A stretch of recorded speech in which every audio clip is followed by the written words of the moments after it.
Hello everyone. 2016 was an eventful year, but a new journey lies ahead of us. Now it's time to share our plans for the new year. Full ahead.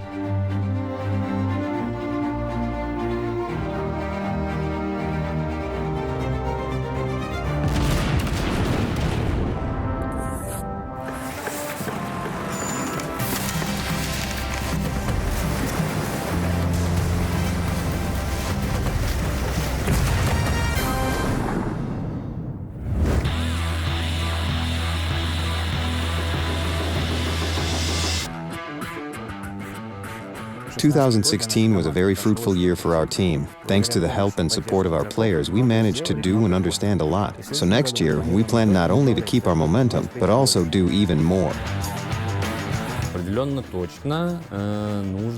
We definitely need to add more branches for the Queen of the Seas, Great Britain. A new nation that's already represented in the game with one premium ship will be added. And this nation will receive 2 new branches. 2017 promises to be very intense for the 3D department. There are already about 50 ships planned, and we're sure that we'll manage to deliver positive experiences together with the epic ship models for our players. When sending new ships into battle, the developers don't forget about those that already prowl the seas of World of Warships. Some branches will change. First of all, we're going to change Soviet destroyers. Why are we doing this? To remove some illogical things. There will be 2 sub-branches, the destroyer leaders and typical artillery destroyers. They will differ, first of all, in their firepower, survivability and visibility. The destroyer leaders, larger ships, they will survive for a longer time, but they are much more detectable.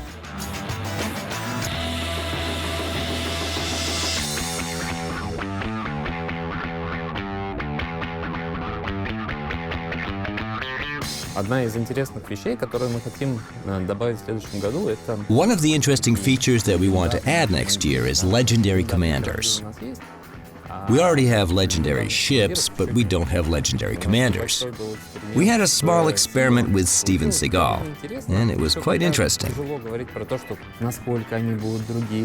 It's hard to say now how different they will be and how you will earn them. But we want to add this interesting part of the game for earning these legendary commanders and using them in the game.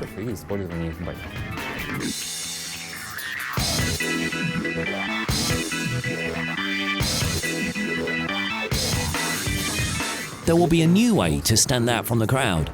I'm talking about new upgrades that you won't be able to buy, but you can earn in the game, to make your favorite ship even more likable. Changes will affect not only ships, but also other game aspects. For example, the commander skills will change. There will be more of them, and the last skill level will become easier to unlock. So players will have more freedom in how they adjust their commanders to fit their playstyle. They can choose only the skills they really need. We'd like to produce our players with the best possible experience. That's why, in order to mix things up and help diversify the gameplay, we'll be adding new types of armament. I won't say what exactly right away, let it be a surprise. But we hope this will improve the game and make it more diverse.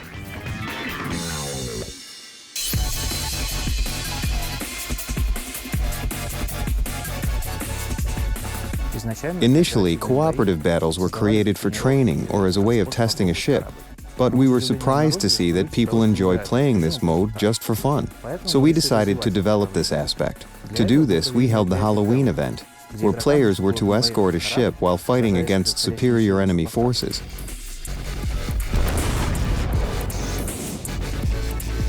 It was a fun mode, and players liked it a lot. So we concluded we need to develop PvE gameplay.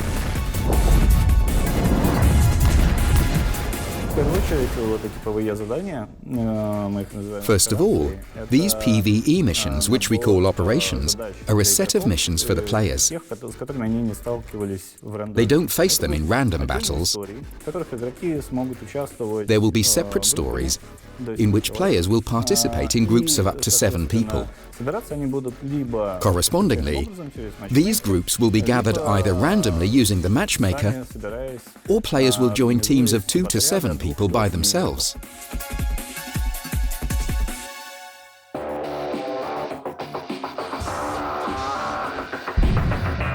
We plan to work on such new features as clans and clan-against-clan battles a lot this year. But it's important to understand that, in our case, the clans will be useful and popular for all players. You'll be able to receive bonuses for just joining other players and playing in random battles.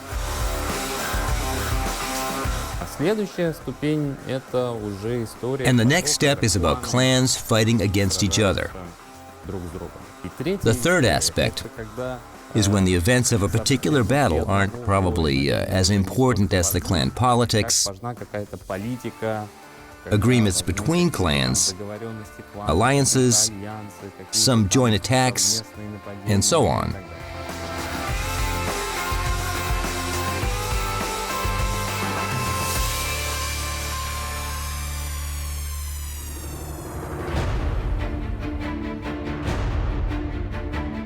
The general sound of the game will also be improved. The musical background will match the battle and reflect all of its stages. The new World of Warships sound will tell an attentive player a lot, and the new settings will help you adjust that sound to your preferences.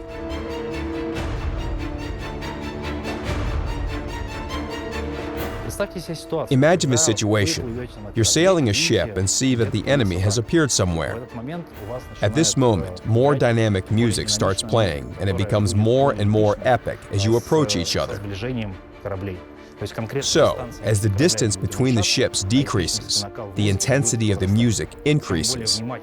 The more attentive you are to the changes in music and the game sound, the easier it will be for you to win in our game. What's good about the new audio settings in our game? It's a simple modification scheme that allows you to modify the MP3 files for the sounds of shots. Any sound at all, be it shots from the main battery or secondary armament, torpedoes, and so on. Also, you can try something unconventional. You don't necessarily need to use historical gunshot sounds. You can try anything. See how it feels if you use, for example, laser gun sounds. I think it will be interesting. Anyway, it's up to you.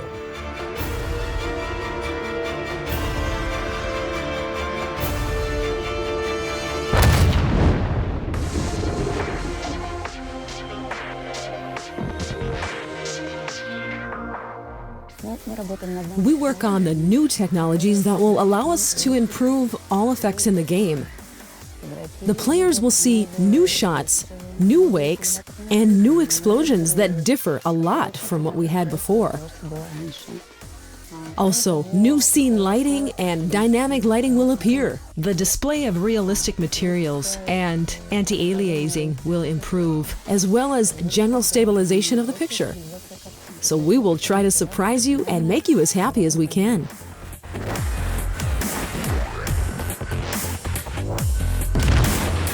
But even this isn't everything. The long-awaited depot, training room, and many other things will appear in the game. 2017 is just getting started.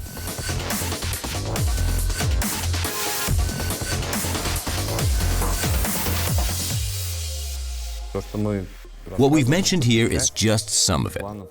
We have a lot of plans, and we want to do a lot of things. There's new ships, modes, and maps, but also a lot of cool game events that we know everyone will like.